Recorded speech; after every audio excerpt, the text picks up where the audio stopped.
always use kind words. Third is think before you act. Then last one is show respect to others. Nakasabot ra? Yes, miss. Okay, very good. So to start our class, we have here a motivational activity. So we have here roll papers. Then each roll papers kay naka-indicate inyong names. So ang among mapunutan kay mo ay mo answer sa nakakuha sa screen. So magbulot kami na.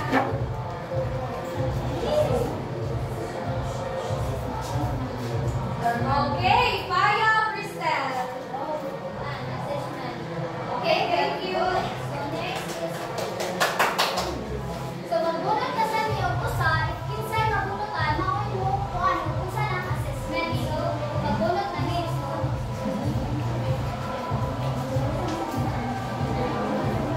Okay, so Linrias Malte.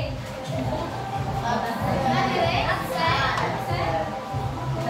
Next na lang, next.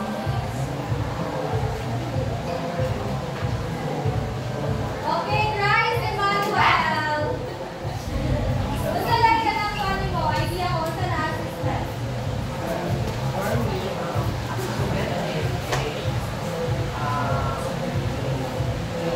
That is like, for example, mga assessment, like, ask questions that you will answer it directly. Okay, next. Thank you. Next is Librias Gay. First grade. Okay, very good. Very good. Next is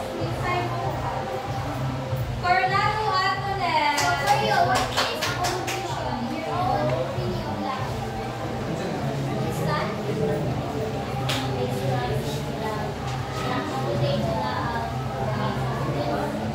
Okay, thank you so much.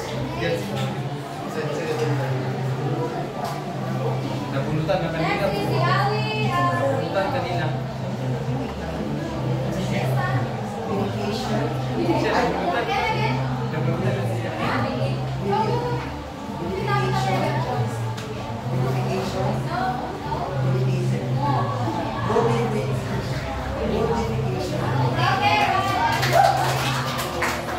Next guys, si Lumangtan Mary Rose. So your own understanding.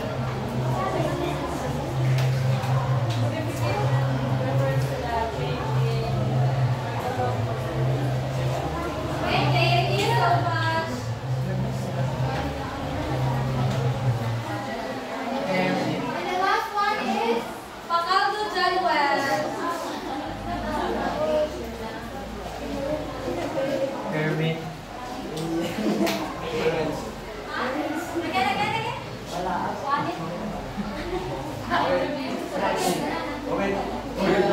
Call a friend. Pwede na tayo kung mga friend, hindi mo ma-answer.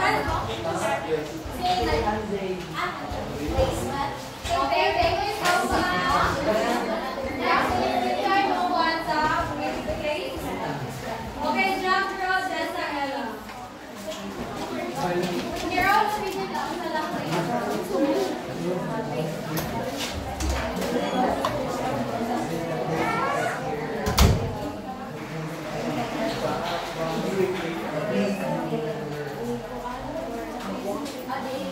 please love yourselves.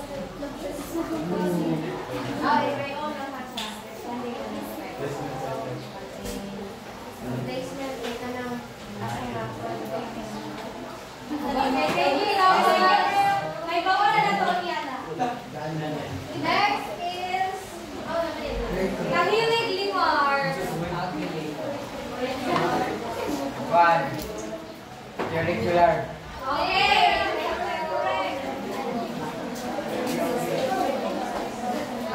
Next is Estrada Charity. Please stand.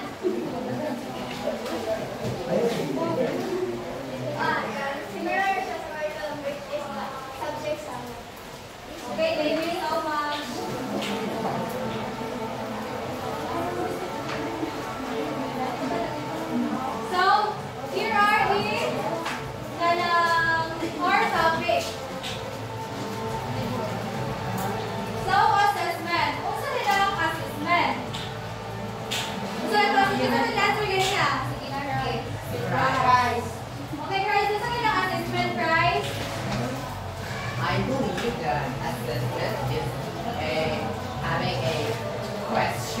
well answered and direct. Okay, thank you so much. So assessment is the process of collecting information about a child's strengths and needs. So ang assessment ay gamiton siya sa teachers to measure and understand kung unsa ginahanglan sa mga students niya, like sa kung unsa strengths o weaknesses sa iyang students. So according to Salja, please read everyone. It uses the problem-solving process that involves a systematic collection as well as interpretation of data gathered. Okay, so ang niana si Salvia daw ng assessment kay nag-uses siya of problem solving as well as kanang real life situations o kanang kuan interpretation of data gathered. So sa lang interpretation of data gathered, it uses gigamit siya sa maestra para makuha kanang makita ilang kanang needs sa mga students.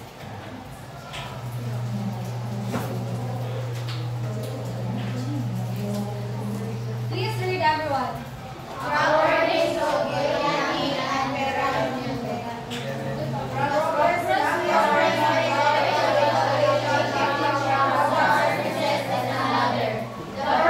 of which is to determine how effective programs are to assess the inclusive feature and the special education feature. So based sa inyong gibasa, unsa may nasabtan? Okay, Miss Cabrera, unsa ay nasabtan nimo sa inyong gibasa? So, according to Giuliani Show and P. Rangelo, pag 2012 is sa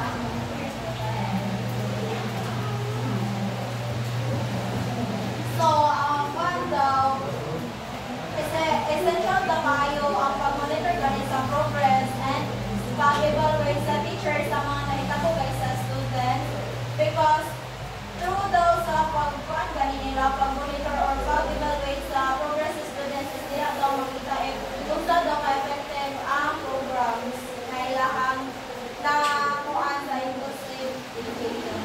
Okay, thank you so much.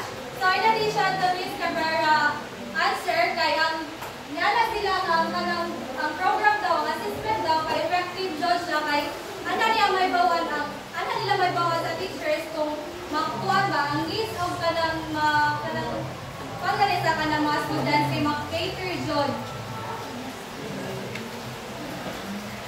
So there are a variety of assessment methods that regular and special education teachers can use. Thus, this section covers the following: interviews, observation, checklist, and reading skill, and test. So kanang mo pa kay gigamit na siya sa gigamit siya sa teachers para kuan kanang kuan gani ma-effective ilang kanang pag-kuan sa assessment as well as kanang ilang gini mo assessment kay fair gani. So what is the assessment purposes? Please read everyone. The result of assessment are used to decide on how educational placement and to plan instructional programs for a child identified to have additional needs. Okay, so I have here a purposes. So for student growth.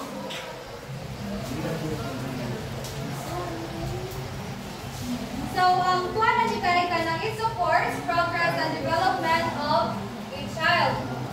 So assessment kay mga support kaya siya sa kanang student. Labi na sa paglambo kung asa nimo makita nimo kung nilambo ba siya or kanang nasabtan ba niya kung ang imong gihatag nga assessment. Then next kay promote equity. Kaya ang assessment na naihatag kay kanang fair gani siya. Depende sa imong kanang students. It ensures fair, valid evaluation of a child. And then next is understand the learning of the student. So, kuan ang assessment daw kay kanang help teachers to identify the strengths and weaknesses of a student. So, nanaka sa methods of assessment. Please read everyone. Self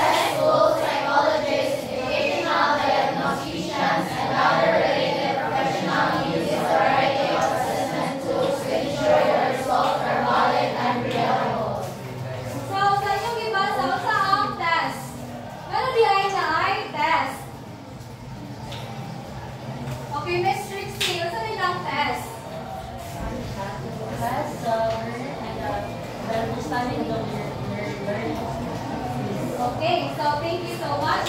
Ang test di ay kay kanang ihatag na siya sa teachers kay diha makita kung labay nasabtan ang mga students. Plus diha sad mo kanang kuan gani.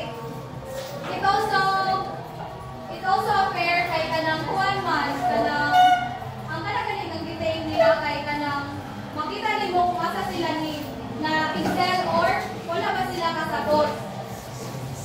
Okay, next, norm reference test. Please read everyone.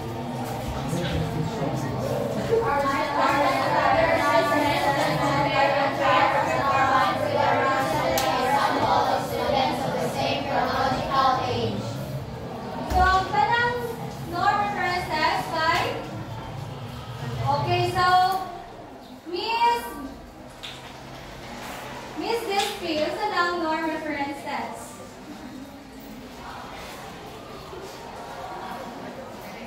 So, based on tayo muna sa So, ang norm reference test kay Pansya, standard na solution. Kung sa nag-compare sa self-chat performance. okay, so thank you so much. Ang norm reference test di ay kay kanang i-compare ka siya sa iyang mga peers, iyang kanang kauban sa classroom. If nag-excel ba siya, then og nag-struggle siya kay hindi siya og accommodation or kanang i-support siya sa teachers. Okay, next.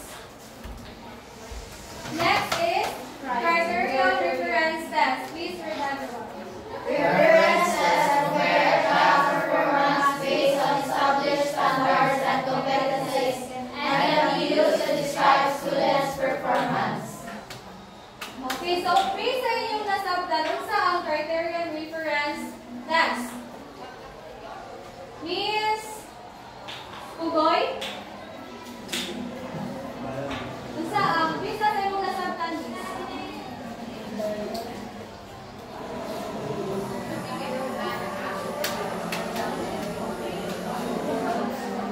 So, criteria is perfect and same siya sa criteria nga i-compare ba niya ang kuan ng performance sa estudyante na kuan Okay, thank you so much. So, criteria reference test ni ay kay kanang nako na siya criteria, standard siya. Need ay ang mga students na nakaili siya o kanang mga kwan nila standards. Yes. That's next kay informal assessment. Professional also use informal and non-formal. So there is an informal assessment. It is ongoing or unplanned process. Ang mga teachers ani kay magamit sila ng observations, conversations, and ilang ikalang i-check ang mga works ng mga students para ma-identify nila kung nag-struggle ba ang kanang student alam nga klase. Next.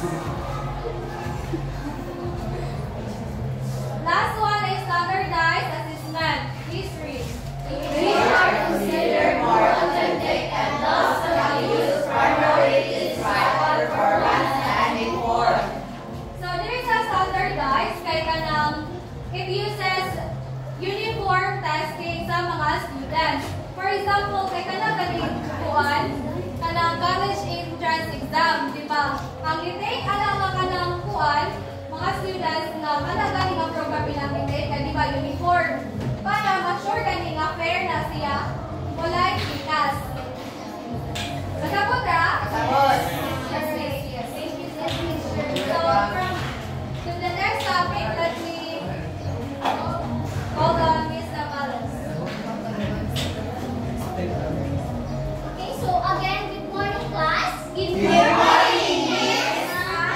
Okay, so before we start, so what is the topic we'll discuss to Miss Dapo? In one. So, okay, so about assessment. So, kung sa ito, you have 5 methods of assessment.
siya. So, ang gibuhat sa teacher nga para maka-learn siya is kanang gayo siya og kani sign language or hand sign language.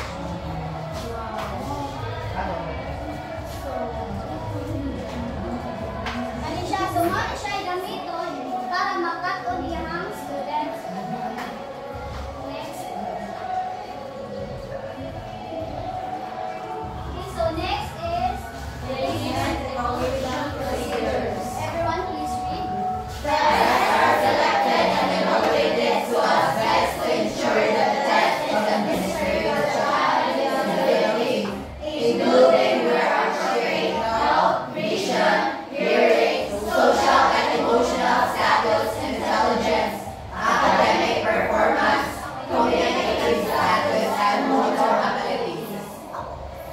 So kani siya, if ang teacher maghatag og test or assessment sa iyang students is kanang kuan gani dapat ma-fit sa kung sa iyang mga needs sa iyang babalinon. So like for example, ang usa ka student is kanang kuan kay siya kanang buta siya, so syempre buta dili ka kita no.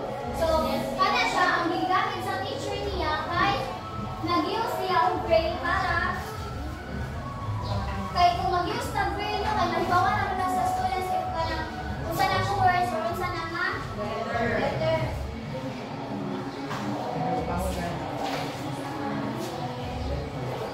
So kani siya.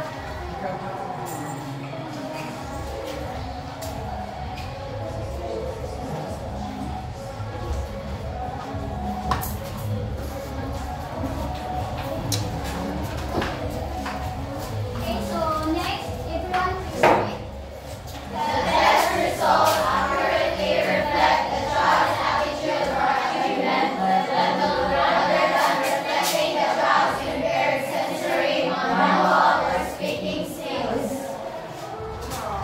kani siya is the test results accurately reflect the child's attitude or achievement level rather than reflecting the child's incurred sensory, manual, or speaking skills. So kani siya is these statements is nagpakuha niya siya ng students kay ano siya kay nagpakuha niya siya ng student galing niya kay kanang dapat nimo ug sa iyang mga needs gani kay kinahanglan mo okay, so give me one example about ani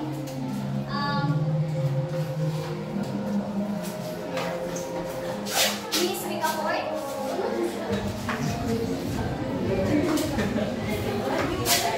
How Miss Alimbert.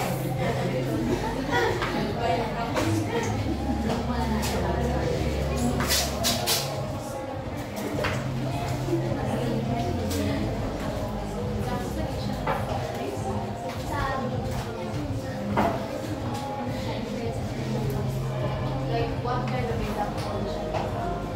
One, like anong one siya? So, sila yun. Yeah, one sila yun. For example, inside the classroom, the teacher is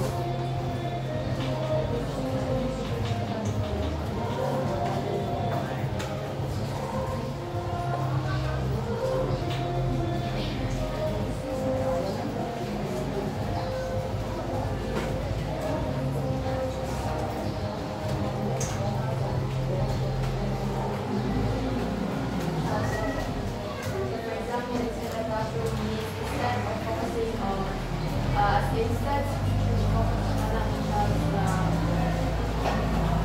disability niya is mas manikamot si teacher na ma-enhance tabangan ng yung students with disabilities na makasabay sa laing students na without disability. Okay, so thank you, Miss. Okay, so next is if everyone please read. No single procedure is used as a whole.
very fun. Kaya for example, the needs sa mga students nimo, di ba? Naman yung may mga for example, projects or materials that you can use for your activities like that.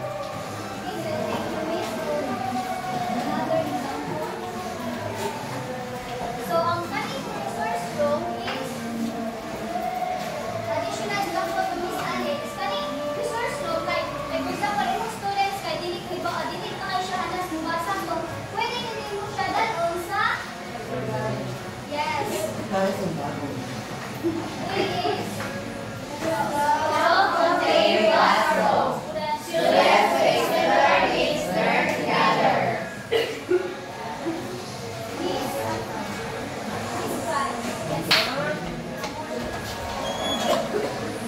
So, self-contained classroom. I believe that, like, a student that have a similar needs, like, same like, or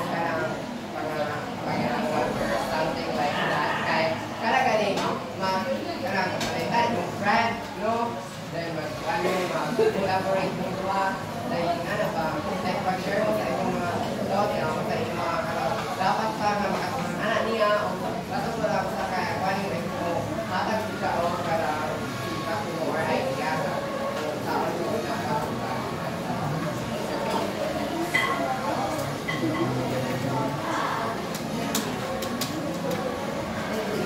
So here an example of self-contained classroom. So next is last general and special education teachers collaborate. So ang kanin siyang class is katuloy siya kanang buhat siya ka teachers na magtudlo sa mga students.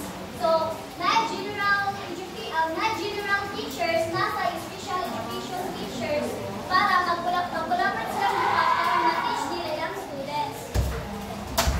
So that's all. So next is accommodations. Validation, correct, circular.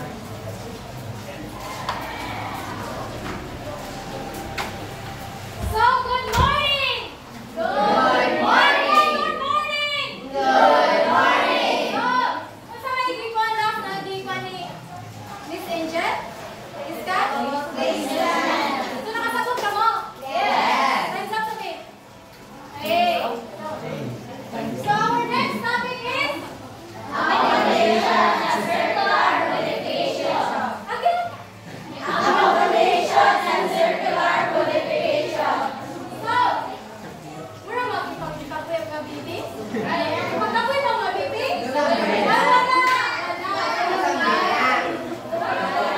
Eyes on me! Eyes on you. Everybody, clap you one! Clap you! Clap once if you hear me! Clap once if you hear me! Clap twice if you hear me! And clap, and clap if you hear me! Hey! Hey!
depends, for example, sa kuan, accommodation, sitting classroom or sitting arrangement or traditional settings.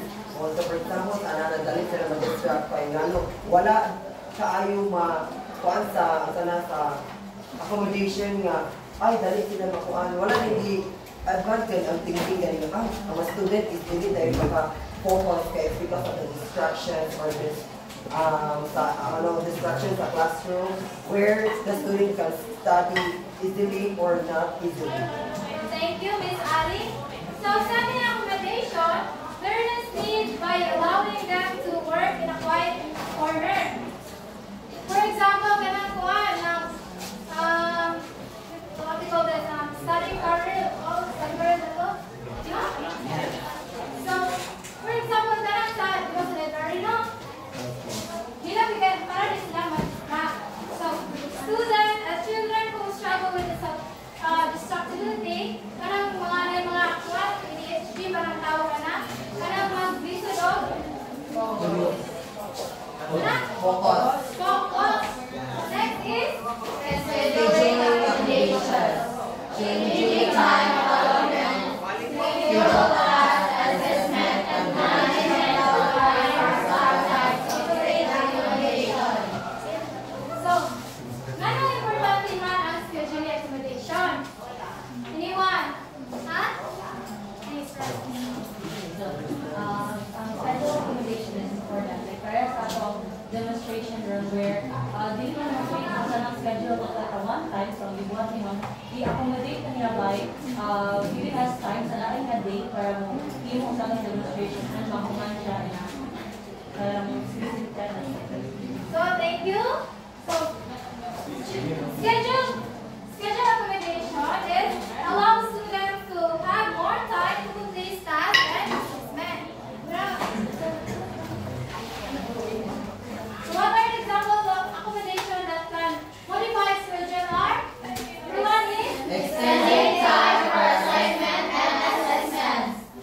Providing breaks in between tasks. Providing a visual schedule or a checklist of individual responsibilities. Providing predictable routines and procedures. Providing a electronic device with alarms and cues. The next is modification. So, familiar na kayo nyo sa modification? Changes. So, please read.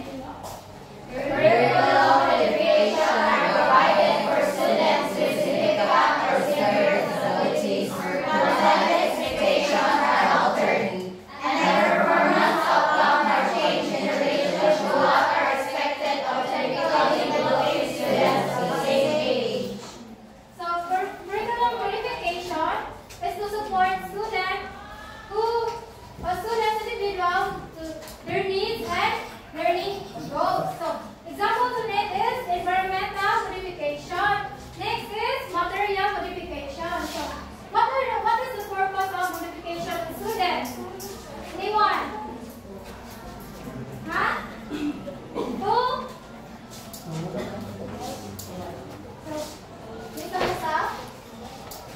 So modification is changing the curriculum in order for you to give the child the needs that you want that is aligned with the syllabus.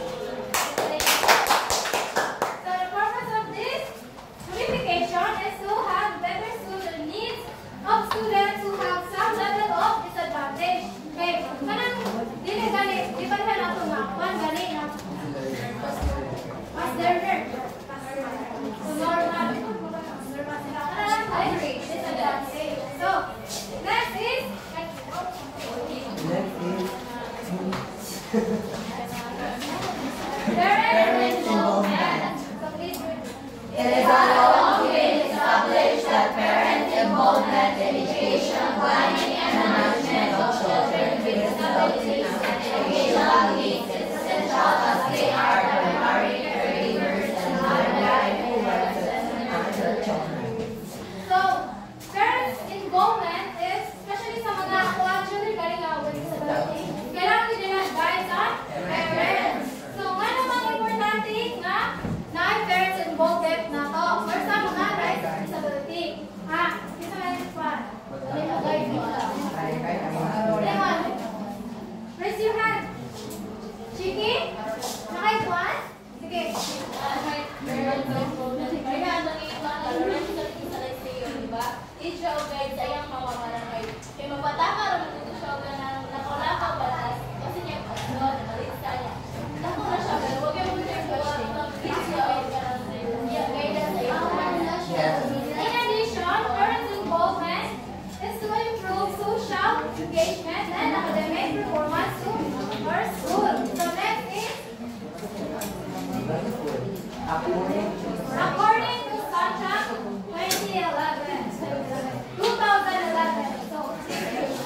Within this microsystem of child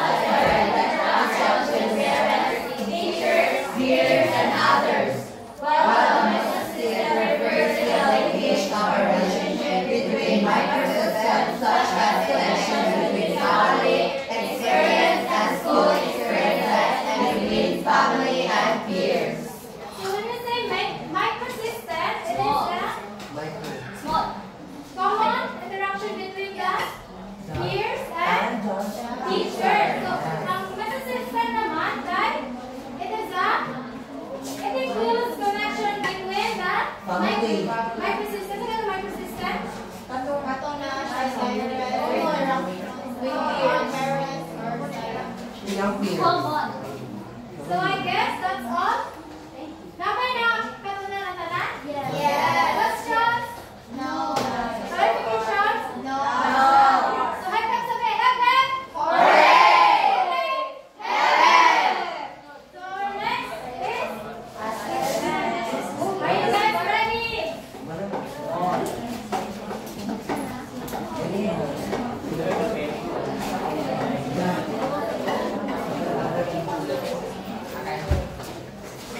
Okay, so naamili ka ng answer So naamili hatag ninyo, so dili na mo mag-answer. So please go basa sa instructions sa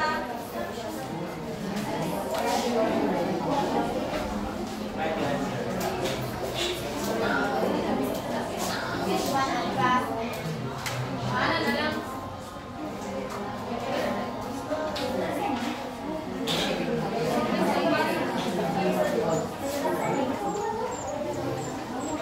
Yes, one and pass.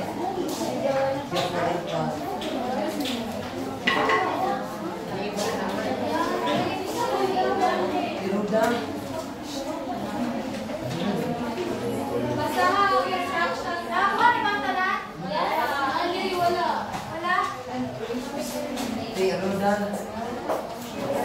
Okay. Answer carefully. Okay, please read the instructions first. Underline the letter of the correct answer. Not following instructions minus 3 points for the total score. No erasures. Okay, so start the mock answer.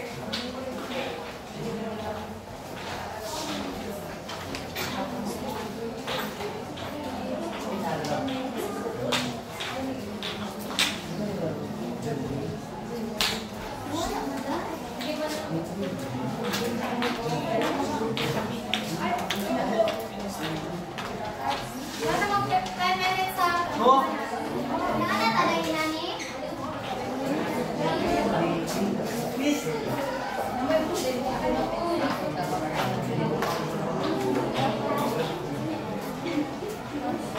Iyo, please, tapat. Eyes clear.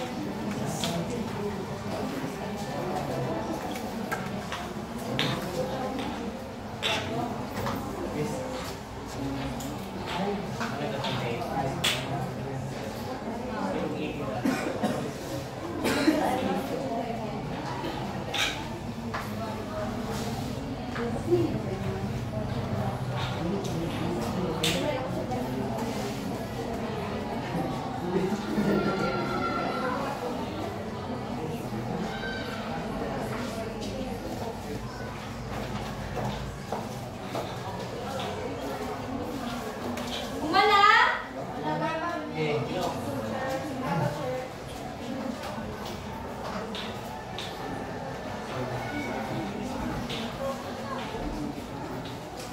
Take your time.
Miss sa una. Bukas.